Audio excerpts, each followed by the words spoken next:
Tensions brewing at the Hyderabad campus of a university where tree cutting operation which has led to a complete deforestation drive by the Telangana government.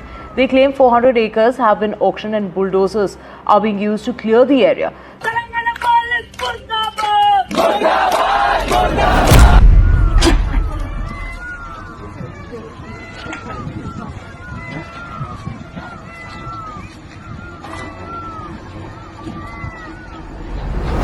सिर्फ पेड़ नहीं काटे जा रहे हैं, यह तो हिरन की भागती सांसें, मोर के फैलते पंख और चिड़ियों की गीत, सब कुछ एक साथ खत्म किया जा रहा है। जंगल का हर कोना जो कभी जिंदा था, आज बस एक खाली पक्षियों की रोती हुई याद बनकर रह गया है।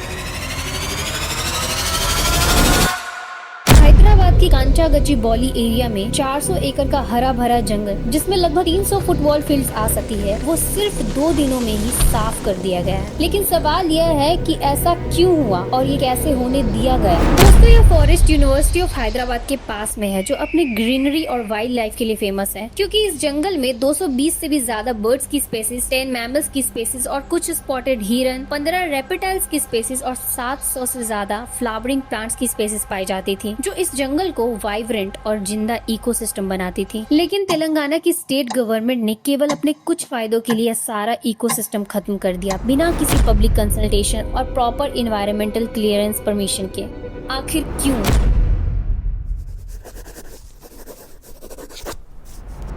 तो दोस्तों, यह सब डेवलपमेंट के नाम पे किया गया है। इस जंगल के जमीन का इतिहास बहुत कॉम्प्लेक्स है। 2003 में यह 400 एकड़ की जमीन एक private sports management company IMG academies Bharat private limited को दी गई थी। उस वक्त यह एरिया डेंस फॉरेस्ट नहीं था, ज्यादातर एरिया बैरन या ओपन स्क्रब लैंड माना जाता था। लेकिन 2007 में सरकार ने यह लैंड वापस ले ली। तब से इसका स्टेटस डिस्प्यूटेड बना रहा और इस एरिया की फाइल एक टेबल से दूसरे टेबल तक घूमती रही।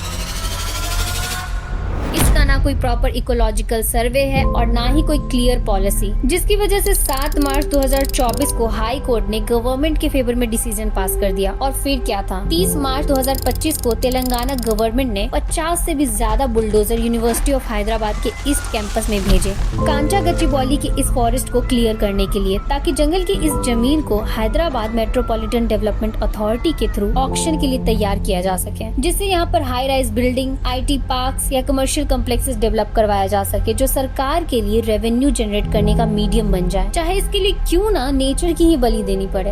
दोस्तों, हैदराबाद ऑलरेडी परेशान है वाटर क्राइसिस, हीट वेव्स और पॉल्यूटेड एयर से, और अब यह जंगल भी गया। जैसा कि आपने इस वायरल वीडियो में देखा, यह सारा डिस्ट्रक्शन रात के अंधेरे में किया गया, जब सभी लोग सो रहे थे, ताकि कोई देखे ना और इस एक्शन के अगेंस्ट कोई भी सवाल ना उठाए। तेलंगाना के CM रेवंत रेड्डी का कहना है कि इस डेवलपमेंट से 50,000 करोड़ का इन्वेस्टमेंट और 5 लाख नौकरियां आएंगी। लेकिन आप ही बताओ, ये कैसा विकास है, जहां पूरे जंगल और उसमें रह रहे जीवों को खत्म करके पेड़ों की जगह बिल्डिंग्स उगाए जाएंगे। इतने सारे पेड़ों को काटते देख और जानवरों और पक्षियों की चीख सुनकर यूनिवर्सिटी ऑफ हैदराबाद के स्टूडेंट्स ने गवर्नमेंट के इस डेवलपमेंट एक्शन के अगेंस्ट अप्रैल 1, 2025 को कैंपस में लार्ज अमाउंट में प्रोटेस्ट शुरू किया।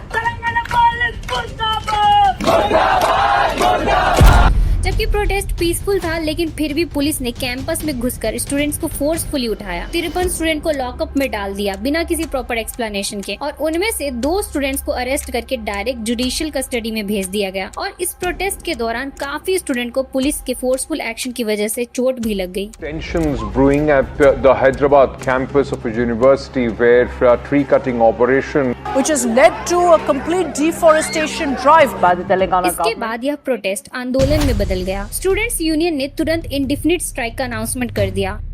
स्टूडेंट्स का कहना है कि यह फॉरेस्ट यूनिवर्सिटी का पार्ट है, तो इस पे गवर्नमेंट बिना कोई पब्लिक कंसर्न के इस तरह से फॉरेस्ट को डिस्ट्रक्ट नहीं कर सकता।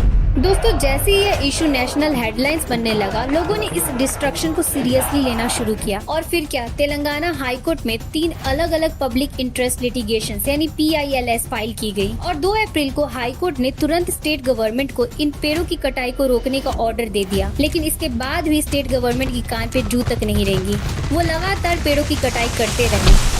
गवर्नमेंट की इस एक्शन से हम क्या समझे? जमीन बिक गई, जंगल कट गया और हमसे बोला गया यह तो ग्रोथ है।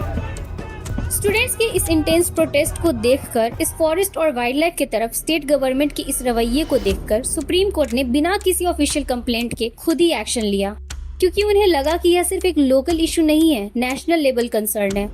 सुप्रीम कोर्ट ने हैदराबाद हाई कोर्ट के रजिस्ट्रार से ग्राउंड रिपोर्ट मांगी और तेलंगाना सरकार से सीधा सवाल पूछा, आखिर ऐसी कौन सी कंपेलिंग अर्जेंसी थी जो फॉरेस्ट क्लियरिंग इतनी जल्दी करनी पड़ी। सुप्रीम कोर्ट ने 7 अप्रैल को हर एक्टिविटी पे स्टे लगा दिया।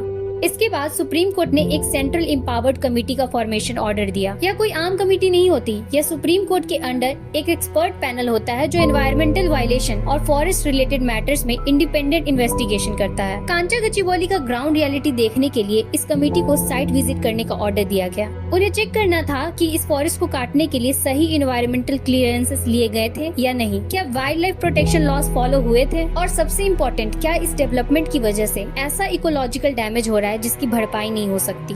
दोस्तों, अभी भी यह केस पता नहीं कब तक चलती रहेगी, और क्या हम डेवलपमेंट के नाम पर सब कुछ हार जाएंगे। सुप्रीम कोर्ट ने तो अब तक के डिसीजन को रोक दिया है, लेकिन क्या हम आज एक सोसाइटी के रूप में अपनी जिम्मेदारी समझ पाए हैं। यह सिर्फ पेड़ नहीं थे, यह एक पूरी इकोसिस्टम थी जिसका हर हिस्सा जिंदा था। कल को अगर ऑक्सीजन सिलेंडर लेके घूमना पड़ गया या आर्टिफिशियल ट्रीज बनाने पड़ गए तो सोचना पड़ेगा किसने काटा जंगल, और शायद जवाब वही होगा, हमने, खुद ने। आज यह कहानी कांचा गच्चीबौली की है, कल यह कहानी तुम्हारे शहर की किसी कोने में भी लिखी जा सकती है। अगर आप चाहते हो कि नेचर की यह कहानी यहीं खत्म ना हो तो इस वीडियो को शेयर करो, आवाज उठाओ, क्योंकि एक जंगल सिर्फ एक जंगल नहीं होता, वह जीवन होता है। Until then, keep spreading knowledge. धन्यवाद।